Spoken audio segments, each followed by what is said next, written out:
जय माता दी दोस्तों, जय श्री हरि। स्वागत है आपका हमारे YouTube चैनल अभव्या वर्ल्ड में। दोस्तों, आज के इस वीडियो में हम आपके लिए मकर संक्रांति पर सुनी जाने वाली धर्मराज जी की कहानी लेकर आए हैं। एक समय जब पृथ्वीलोक पर बब्रू वाहन नामक एक राजा हुआ करता था।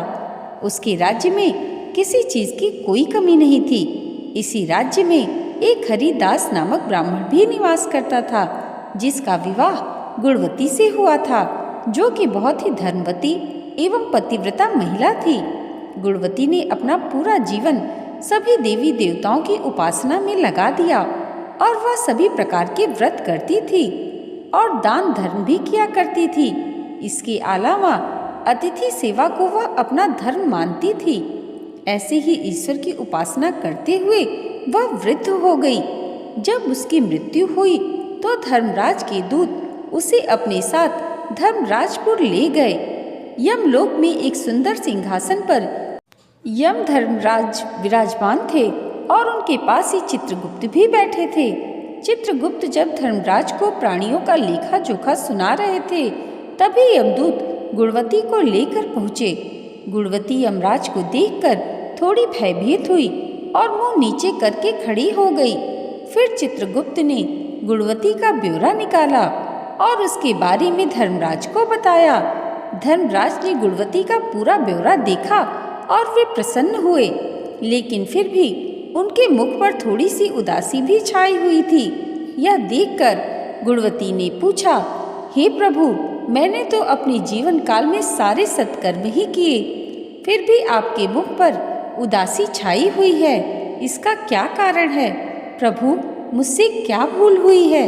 धर्मराज ने कहा, हे देवी, तुमने सभी देवी देवताओं के व्रत किए हैं, उपासना की है, लेकिन कभी भी तुमने मेरे नाम से कुछ पूजा या पाठ या दान नहीं किया।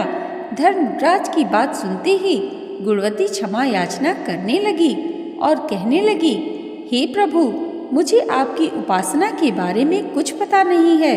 कृपया करके मुझे ऐसा उपाय बताइए प्रभु, जिससे सभी मनुष्य आपकी कृपा के पात्र बन सकें। मैं आपके मुख से आपकी भक्ति का मार्ग सुनना चाहती हूँ और मेरी कामना है कि मृत्यु लोक पर वापस जाकर मैं आपकी भक्ति करूँ और सभी लोगों को इसके बारे में बताऊँ। धर्मराज ने बताया, जिस दिन सूर्य देव उत्तरायण में प्रवेश करते हैं, यानी मकर संक्रांति के दिन मेरी पूजा शुरू करनी चाहिए और उस दिन से लेकर पूरे 1 साल तक मेरी पूजा करते हुए ये कथा सुननी चाहिए। साथ ही मेरी पूजा करने वाले व्यक्ति को धर्म के इन 10 नियमों का पालन अवश्य करना चाहिए। धीरज रखना यानी संतुष्ट रहना, अपने मन को वश में रखना और सभी को क्षमा करना, किसी प्रकार का दुष्कर्म नहीं करना, मानसिक और शारीरिक शुद्धि का ध्यान रखना, अपनी इंद्रियों को वश में रखना, बुरे विचारों को अपने मन में न लाना, पूजा पाठ और दान पुण्य करना, व्रत करना और व्रत की कहानी सुनना, सच बोलना और सभी से अच्छा व सच्चा व्यवहार करना और किसी पर भी क्रोध न करना।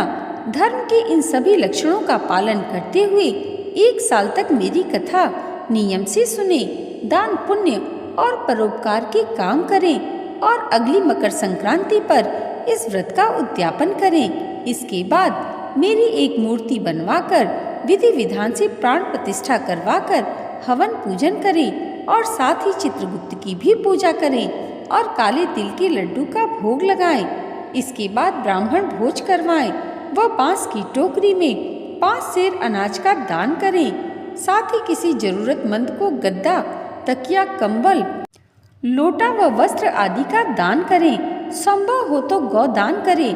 धर्मराज से व्रत की पूरी कथा सुनकर गुणवती ने पुनः धर्मराज से प्रार्थना की, हे प्रभु, मुझे फिर से मृत्यु लोक में जाने दीजिए, जिससे मैं आपका व्रत कर सकूं, साथ ही इस व्रत का प्रचार भी लोगों में कर सकूं।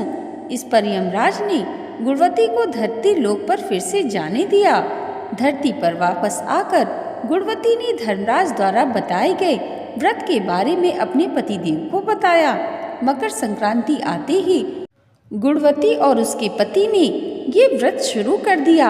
इसी व्रत के प्रभाव से उन पर धर्मराज जी की कृपा हुई और उन्हें मोक्ष की प्राप्ति हुई।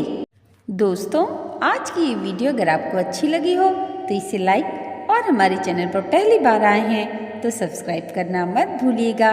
धर्मराज जी की कृपा आप सबके जीवन पर सदैव ऐसे ही बनी रहे, इसी मंगल कामना के साथ मिलते हैं अगले वीडियो में। तब तक के लिए जय माता दी, जय श्री हरि।